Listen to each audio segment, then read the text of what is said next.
ನೋಡ್ಬೋದು ಚೆನ್ನಾಗೆ ಕುದಿ ಬರೋಕ್ಕೆ ಶುರು ಆಗಿದೆ. ಈಗ ನೊರೆ ಎಲ್ಲ ಮೇಲೆ ಬರ್ತಿದೆ. ಇದೊಂದು 5 ನಿಮಿಷ ಆದರೂ ಚೆನ್ನಾಗಿ ಕುದಿ ಬರಲಿ.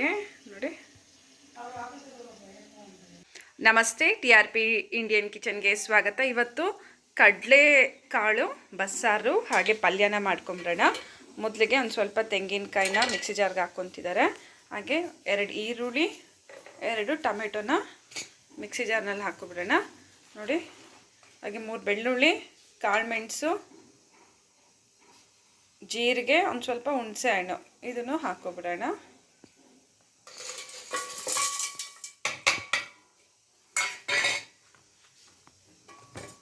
ಎಲ್ಲ ನುಣ್ಣಗೆ ರುಬ್ಕೊಂಬಿಡೋಣ. ಕಡಲೆಕಾಳನ್ನ ನೈಟೇ ನೆನೆ ಹಾಕಿದ್ದೀವಿ. ನೈಟ್ ಒಂದು 8 ಗಂಟೆಗೆ ನೆನೆ ಹಾಕಿದ್ರೆ ಬೆಳಿಗ್ಗೆ ಇದೊಂದು 6:30ಗೆ ಅಡುಗೆ ಮಾಡ್ತಿರೋದು.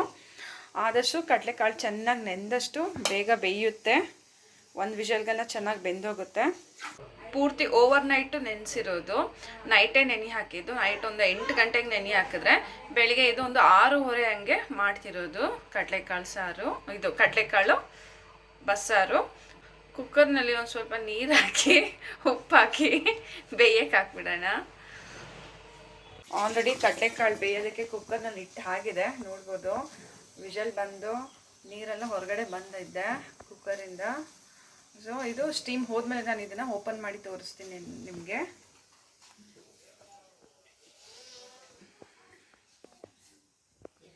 ಇವತ್ತು ನನ್ನ ತಂಗಿ ಮನೆ ಕಿಚನ್ನಲ್ಲಿ ಮಾಡ್ತಿರೋದು ಅಡುಗೆ. ಇಲ್ಲಿ ಮಲ್ಗಾಗೆ ಬಂದಿದ್ವಿ ನೈಟು.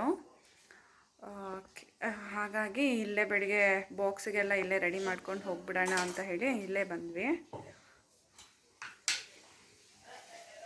ಈಗ ಪಲ್ಯಕ್ಕೆ ಕಟ್ ಮಾಡ್ಕೊಬೇಕು ಈರುಳ್ಳಿ. ಪಲ್ಯಕ್ಕೆ 2 ಈರುಳ್ಳಿ ಎತ್ತಿಟ್ಕೊಂಡಿರ. ಇದೀಗ ಇಷ್ಟನ್ನು ರುಬ್ಕೊಂಬಿಡೋಣ. ನೋಡ್ಬೋದು ಕಾಳೆಲ್ಲ ಚೆನ್ನಾಗಿ ಬೆಂದಿದೆ. ಈಗ ಸ್ವಲ್ಪ ರುಬ್ಬಕ್ಕೆ ಎತ್ಕೊಂಬಿಡೋಣ. ಇನ್ನು ಉಳ್ದಿದ್ದ ಕಾಳಲ್ಲಿ ಪಲ್ಯ ಮಾಡೋಣ. ಇಷ್ಟು ನಾನು ರುಬ್ಬಕ್ಕೆ ಹಾಕ್ತಿದ್ದೀನಿ ನೋಡಿ. ಹಾಗೆ ನೀರನ್ನು ವೇಸ್ಟ್ ಮಾಡಬೇಡಿ. ಸೋಪಿಸಿ ನೀರನ್ನ ಹಾಗೇ ಬಿಡಿ. ಅದನ್ನು ನಾವು ಬಸ್ಸಾರಿಗೆ ಹಾಕೋಬಿಡೋಣ.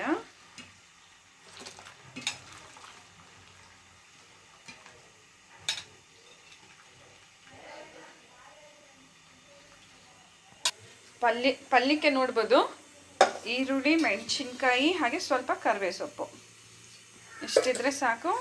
ರುಚಿಯಾದಂಥ ಪಲ್ಯನೂ ರೆಡಿ ಆಗಿಬಿಡುತ್ತೆ.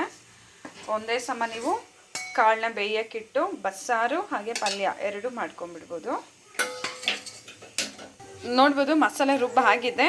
ಈಗ ಕಾಳು ಆರಿದ ಮೇಲೆ ಮಿಕ್ಸಿ ಜಾರ್ನೆಲ್ಲ ಹಾಕಿ ಕಾಳು ಸಮೇತ ರುಬ್ಕೊಂಬಿಡಿ ಉಳಿದಿದ್ದನ್ನು.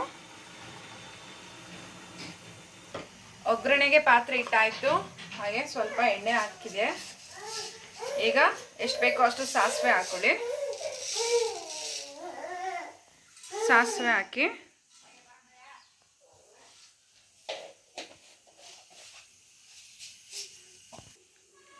ಹಾಗೆ ಒಗ್ಗರಣೆ ಹಾಕ್ತಿದ್ದಾರೆ. ಸಾಸಿವೆ ಸಿಡಿತಿದೆ. ಈಗ ನಾವು ಕಟ್ ಮಾಡಿ ಎತ್ತಿಟ್ಕೊಂಡಿರುವಂಥ ಈರುಳ್ಳಿ, ಮೆಣಸಿನ್ಕಾಯಿ, ಕರಿಬೇವು ಸೊಪ್ಪು ಹಾಕ್ಬಿಡೋಣ.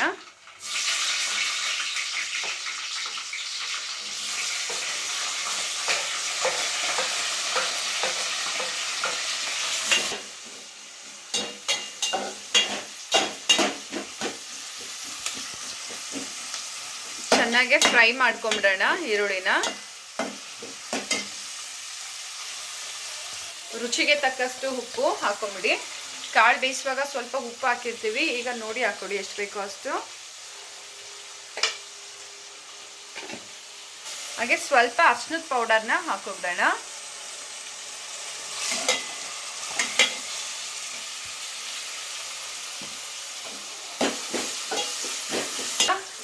ಬೇಯಿಸಿ ಇಟ್ಟಿಟ್ಕೊಂಡಿರೋಂಥ ಕಾಳುಗಳನ್ನ ಹಾಕ್ಬಿಡೋಣ.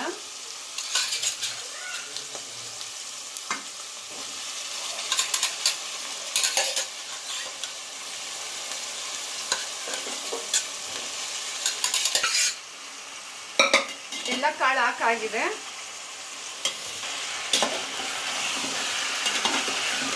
ಚೆನ್ನಾಗಿ ಈ ರೀತಿ ಮಿಕ್ಸ್ ಮಾಡ್ಕೊಂಬಿಡಿ. ಸ್ಟವ್ ಮೇಲೆ ಒಂದು ನಿಮಿಷ ಚೆನ್ನಾಗಿ ಮಿಕ್ಸ್ ಮಾಡಿಕೊಂಡು ನಂತರ ಸ್ಟವ್ ಆಫ್ ಮಾಡ್ಬೋದು ನೀವು. ರುಚಿಯಾಗಿರೋ ಅಂಥ ಪಲ್ಯ ರೆಡಿಯಾಗಿದೆ ನೋಡಿ. ಬೇಕಿದ್ರೆ ಇದಕ್ಕೆ ತೆಂಗಿನ ತುರಿ ಹಾಕ್ಬೋದು ಅಥವಾ ಹಾಗೇನೂ ನೀವು ಇದನ್ನು ಸವಿಬೋದು.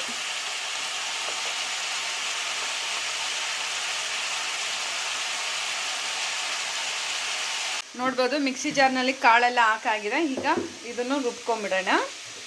ಮಸಾಲೆ ರುಬ್ಬಾಯಿತು ನೋಡಿ, ಚೆನ್ನಾಗಿ ನುಣ್ಣಗಾಗಿದೆಯಲ್ಲ ಮಸಾಲೆ. ಇಷ್ಟು ಮಸಾಲೆ ಆದರೆ ಸಾಕು ನೋಡಿ. ಈಗ ಬಸ್ಸಾರು ರೆಡಿ ಮಾಡ್ಕೊಂಬಿಡೋಣ. ಸಾರಿಗೆ ಒಗ್ಗರಣೆ ಹಾಕ್ತಿದ್ದಾರೆ, ಎಣ್ಣೆ ಹಾಕಾಗಿದೆ. ಈಗ ಸ್ವಲ್ಪ ಸಾಸಿವೆ ಹಾಕ್ಬಿಡೋಣ.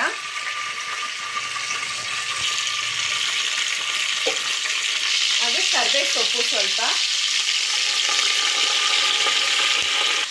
ಈಗ ನಾವು ರುಬ್ಬಿ ಎತ್ತಿಟ್ಕೊಂಡಿರೋ ಅಂಥ ಮಸಾಲೆನ ಹಾಕ್ಬಿಡೋಣ.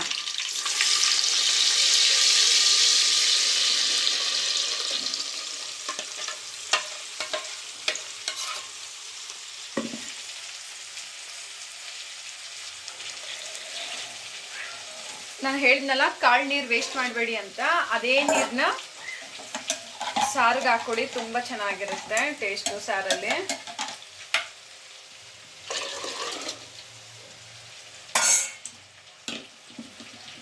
ಹಾಗೆ ಎಷ್ಟು ತೆಳು ಬೇಕೋ ಅಷ್ಟು ತೆಳು ಮಾಡ್ಕೋಬೋದು. ಇನ್ನು ಸ್ವಲ್ಪ ನೀರು ಹಾಕ್ಕೊಡಿ.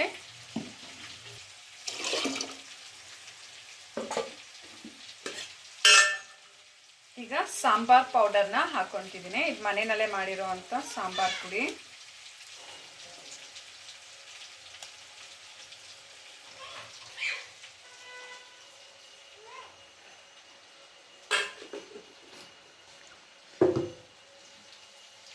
ಹಾಗೆ ಸ್ವಲ್ಪ ಅರಿಶಿನ ಪುಡಿನೂ ಹಾಕ್ಕೊಂಬಿಡೋಣ.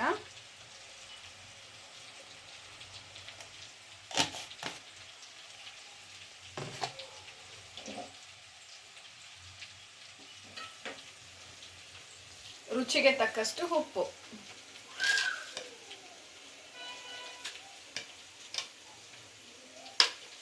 ಚೆನ್ನಾಗಿ ಮಿಕ್ಸ್ ಮಾಡ್ಕೊಂಬಿಡಿ. ಚೆನ್ನಾಗಿ ಕುದಿ ಬರಬೇಕು ಇದು ಬಸ್ಸಾರು, ಆವಾಗಲೇ ಟೇಸ್ಟು.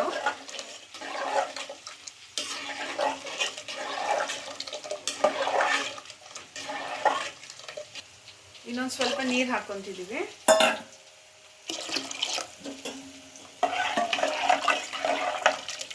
ಒಂದು 5 ನಿಮಿಷ ಆದರೂ ಚೆನ್ನಾಗಿ ಕುದೀಲಿ, ಆಮೇಲೆ ನಾವು ಸ್ಟವ್ನ ಆಫ್ ಮಾಡೋಣ.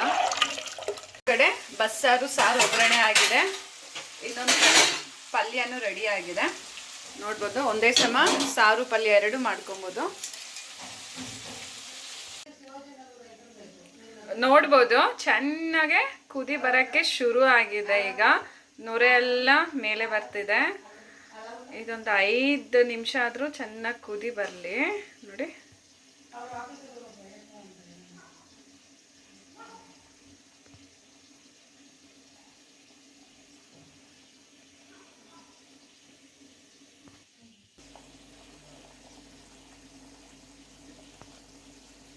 ನೋಡ್ಬೋದು ಸಾರು ಚೆನ್ನಾಗೆ ಕುದೀತಿದೆ.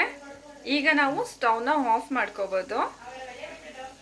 ನೋಡಿದ್ರಲ್ಲ ಎಷ್ಟು ಸುಲಭವಾಗಿ ಬಸ್ಸಾರು ಪಲ್ಯನ ಮಾಡ್ಕೋಬೋದು ಅಂತ ಹೇಳಿ. ನೀವು ಒಮ್ಮೆ ಟ್ರೈ ಮಾಡಿ, ಹೇಗೆ ಬಂತಂತ ಹೇಳಿ ಕಮೆಂಟ್ ಮಾಡೋದನ್ನ ಮರಿಬೇಡಿ.